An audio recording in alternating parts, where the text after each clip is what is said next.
Prowling, a wolf in sheep's clothing, the armed merchant cruiser patrols the seas, looking for a suitable target. Not all were raiders, but those that were deadly against passenger and merchant shipping. They were attacking before the victims knew they were even being attacked, capturing and sinking numerous ships in both world wars.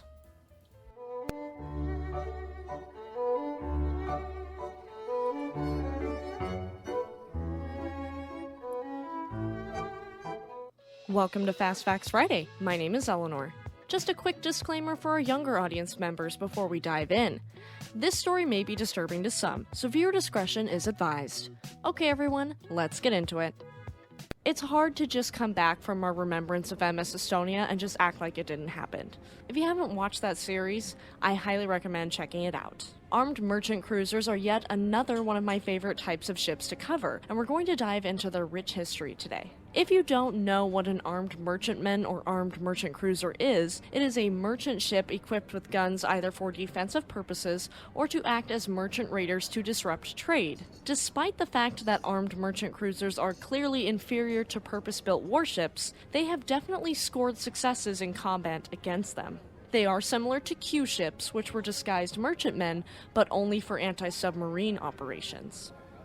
Prior to the 20th century, armed merchant cruisers known as the East Indiamen of various European countries were heavily armed for their long journeys to the Far East. In especially dangerous times, like when their home countries were at war, a convoy system would be used whereby the ships were escorted by warships. However, most of the time, many of the East Indiamen traveled on their own, heavily armed to protect themselves from privateers and pirates. They were extremely capable, even defending themselves against warships like we'd seen at the Battle of Pulau and the action of August 4th, 1800. The British Royal Navy purchased several of these East Indiamen, impressed with their capabilities, and made them ships of the line. Prior to 1856, privateering or seizing merchant ships of another country was legal, until it lost international sanction under the Declaration of Paris. From 1861 to 1865, European countries started to build high-speed ships to run the Union blockade during the American Civil War. Some of these merchant ships were equipped with guns and served as Confederate States Navy raiders. In 1878, Russia purchased three 6,000-ton ships armed with 6-inch guns for use as auxiliary cruisers for a Russian volunteer fleet. We'll get more into auxiliary cruisers in a little bit. Germany and the UK responded to the precedent by asking their shipping companies to design fast steamers with provision for mounting guns in times of war. And RMS Titanic was one of those magical ships, and we'll talk about her this Sunday. In 1890, we have a mini-arms race of sorts, as Germany and Great Britain made deals with their shipyards for civilian ships that could easily be converted for wartime service. Japan, Italy, France, Austria-Hungary, and the US made similar deals with their respective shipyards as well, and in 1892 Russia built 2 more auxiliary cruisers. In 1895, the Imperial German Navy launched a 15-day sea trial for their provisional auxiliary cruiser Normannia, and she was armed with 8 6-inch guns, 2 3.5-inch guns, 6 1.46-inch guns, and 2 torpedo boats. She was decently well armed for an early auxiliary cruiser.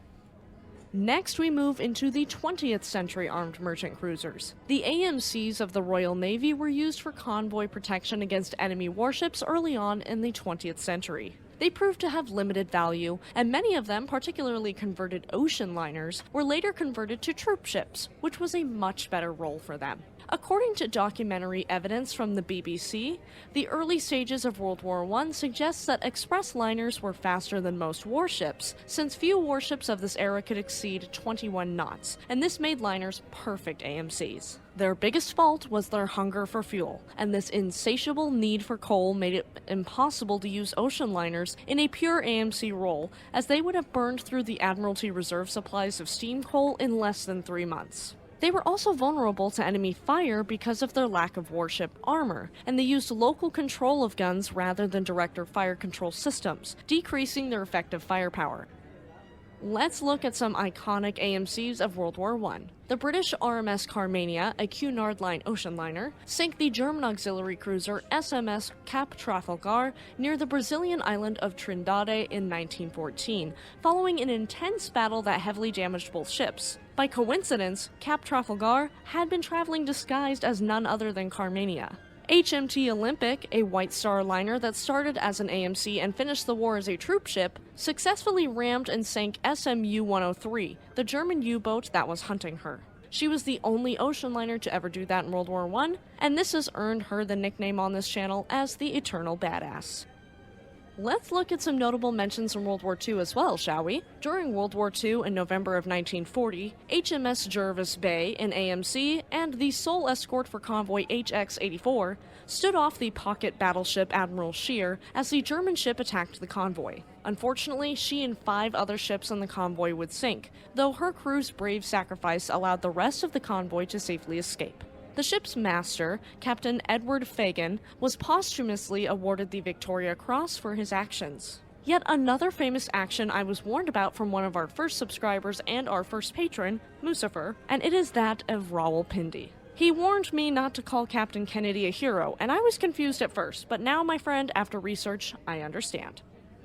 On November 23rd of 1939, the armed merchant cruiser HMS Rawalpindi faced the battlecruisers Scharnhorst and Gneisenau after being detected at 4:07 p.m. by the Scharnhorst. These 2 German ships were tasked with attacking the Northern Patrol. Scharnhorst closed in on Rawalpindi and later signaled multiple times, "Stop! What ship?"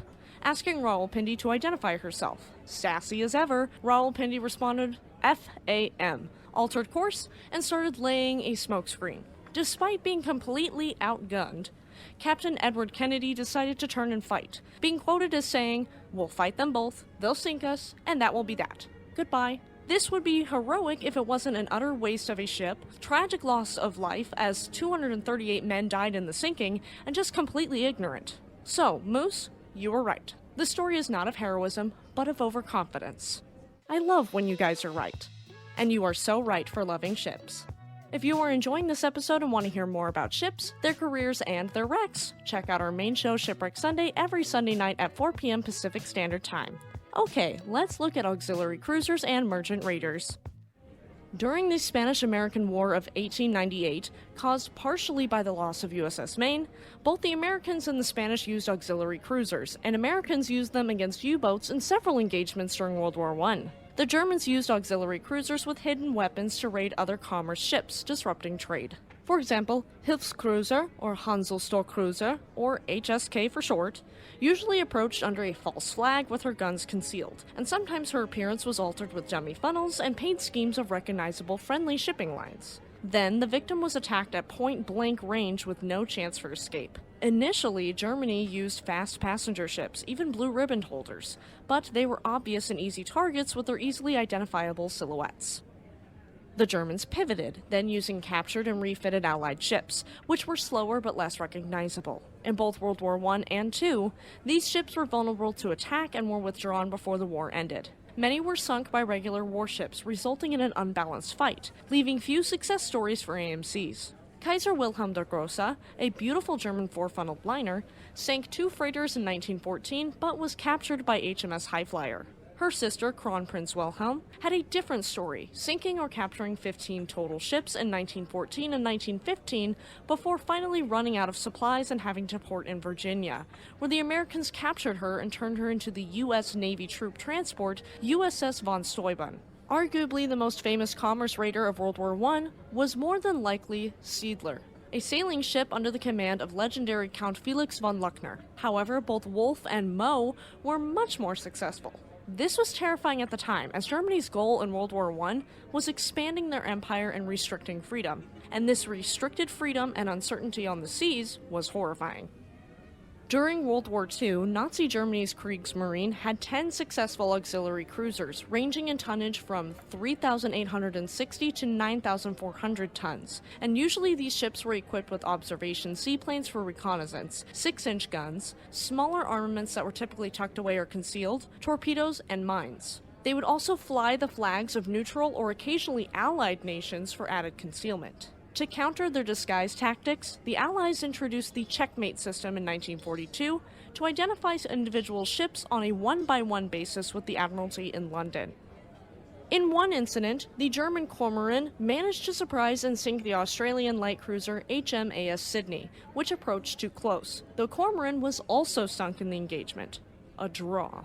This was the only engagement in history where an AMC sunk a modern warship. In most cases, AMCs would avoid confrontation with warships at all costs. Kormoran acted out of desperation, though she was not the most successful German raider of World War II, and she was also not the only one mutually sunk in an engagement, as the Seer and the American Liberty ship SS Stephen Hopkins sank each other as well.